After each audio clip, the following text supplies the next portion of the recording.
En Pedro Muñoz FM cuidamos de ti. Consejos de nutrición para tu bienestar con Sara Yuste Izquierdo. Hola, muy buenos días. Hoy en este post de nutrición os voy a hablar de un tema que considero que es de mucho interés y relevancia, y es la pregunta de ¿por qué engordamos? Esta pregunta puede que creáis que tiene una respuesta muy fácil y obvia, pero es mucho más compleja de lo que creemos. Y vamos a ver esta complejidad que tiene el tema del peso corporal, y que no solo hay un factor implicado, sino que hay una infinidad de factores implicados en la subida de peso. Y bueno, antes de empezar con esta cuestión, hay que ponernos un poquito en situación y entender de dónde venimos para comprender la situación en la que ahora vivimos. La alimentación, como todo el mundo sabe, es una necesidad básica del ser humano, por lo que es esencial para la vida, y como tal pues es una conducta que se ve reforzada como un mecanismo adaptativo para que dicha conducta pues se siga produciendo a posteriori. Esta conducta reforzada o este proceso adaptativo tenía sentido en nuestros antepasados, donde la alimentación pues se basaba en un mecanismo de supervivencia, ¿vale? Es decir, que se comía solo pues cuando había. Y esta conducta adaptativa hacía que se promoviera la búsqueda de alimentos, ya que pues existía un desabastecimiento. Y esto pues lógicamente ahora en la actualidad ha cambiado muchísimo, hasta el punto de que estamos ahora en este momento estamos expuestos continuamente a una multitud de estímulos que están relacionados con la alimentación y que tienen pues un gran impacto en la forma en la que comemos y en lo que comemos, sobre todo. Pues eso, sobre todo en el hambre y en la saciedad, y con ello pues al final afecta al control del peso corporal. Y bueno, dicho esto, si empezamos ya a analizar un poquito el control del peso corporal, pues os explico que cuando ingerimos un alimento se van a producir pues una serie de mecanismos con la finalidad de controlar la cantidad de ingesta de alimento y mandar la señal de saciedad al cerebro, que van a evitar pues que se produzca una ingesta desmedida de alimentos y evitar que pueda ocasionar pues una patología crónica en el futuro, ¿no? Por el contrario, si pasamos horas sin comer, pues se producirían otros mecanismos que nos alertarían con una sensación de hambre y que provocarían la ingesta de alimentos para el equilibrio del peso corporal, ¿no? Esto es sencillo, pero claro, hay una multitud de factores que pueden intervenir en este proceso, como he dicho antes, como por ejemplo pues, los factores ambientales, factores genéticos o factores fisiológicos, ¿vale? Por lo que si hacemos un planteamiento del recorrido que hace el alimento por el cuerpo desde que es ingerido hasta que nuestro organismo desencadena una respuesta a esta ingesta, pues veríamos cómo el organismo modula la ingesta de alimentos, es decir, cuando ingerimos un alimento, cómo nuestro cuerpo desde diferentes partes de él, desde el estómago, desde el intestino o desde el páncreas, pues manda señales al cerebro, en este caso al hipotálamo, y allí se recoge toda esa información del proceso digestivo, y junto con el proceso metabólico, con la memoria, incluso con los sentidos, pues esa información la va a procesar para generar la respuesta del control del peso. También es en el hipotálamo donde podemos destacar dos neuronas principalmente. Una que son inductoras del apetito, y por otro lado las neuronas inductoras de la saciedad. Por lo que en función de la activación en mayor o menor medida de unas u otras, pues se desencadenará pues una sensación de apetito o una sensación de saciedad. También tenemos otros mecanismos, como es el mecanismo de recompensa, que está asociado a la sensación de gratificación que nos puede producir la ingesta de un determinado alimento. Y teniendo en cuenta lo que hemos dicho antes, la alimentación, al ser una función básica del ser humano, pues como consecuencia nos va a producir un placer como un mecanismo adaptativo. Y bueno, con la evolución del ser humano, pues esta conducta de supervivencia se ha reforzado, y con ello pues el poder de identificación de los alimentos más densos energéticamente y más palatables, y que por lo tanto pues los vamos a identificar de mayor interés, ya que el aporte energético pues va a ser mayor, siempre entendiéndolo en un entorno de déficit calórico o de carencia de alimento, ¿vale? Decir también que hay un hambre visual que es un impulso o un deseo natural de búsqueda de alimento como un proceso adaptativo.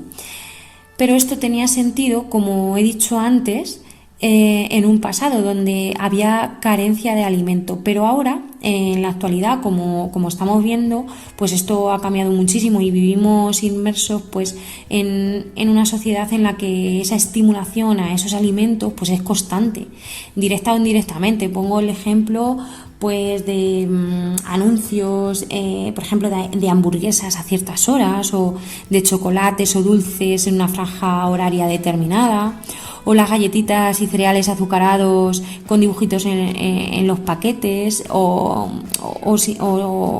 incluso en las pelis o en los dibujos para los niños.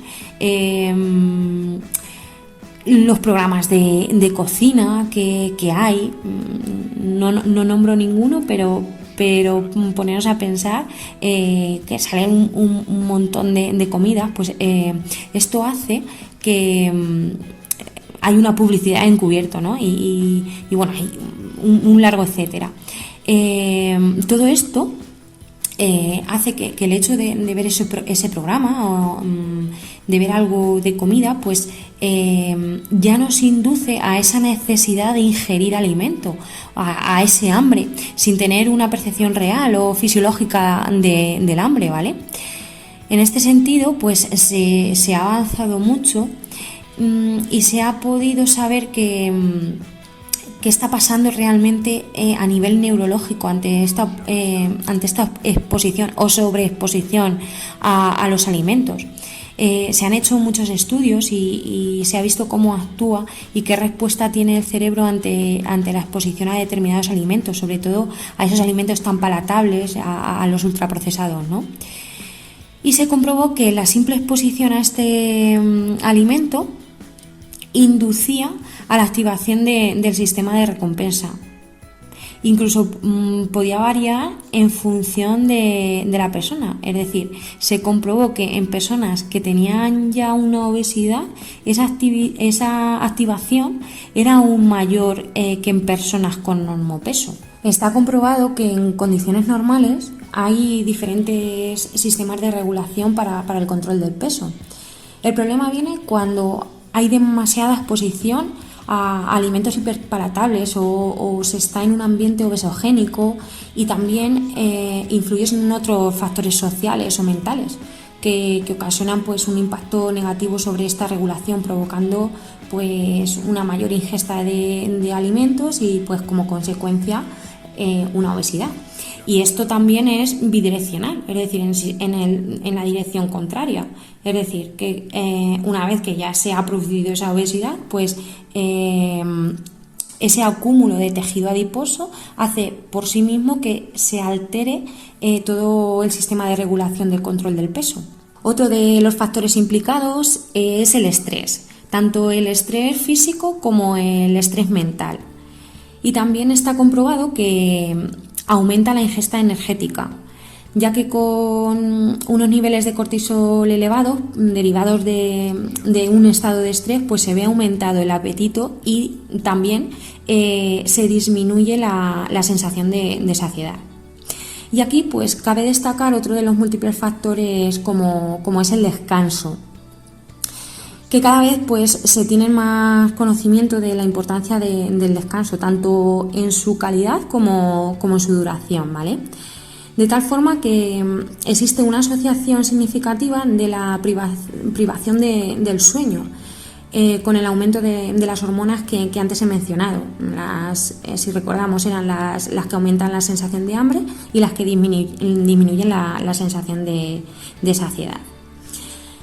Y también, pues, esta asociación es una asociación bidireccional, es decir, que va en los dos sentidos. ¿Qué quiero decir con esto? Pues que si no hay un buen descanso, se segregan estas hormonas en mayor medida. Y si hay mayor cantidad de estas hormonas, pues se ve afectado al final el sueño. Y sería pues como la pescadilla que se muerde la cola. Y bueno, esto también nos hace más conscientes de otros factores, como es la salud mental.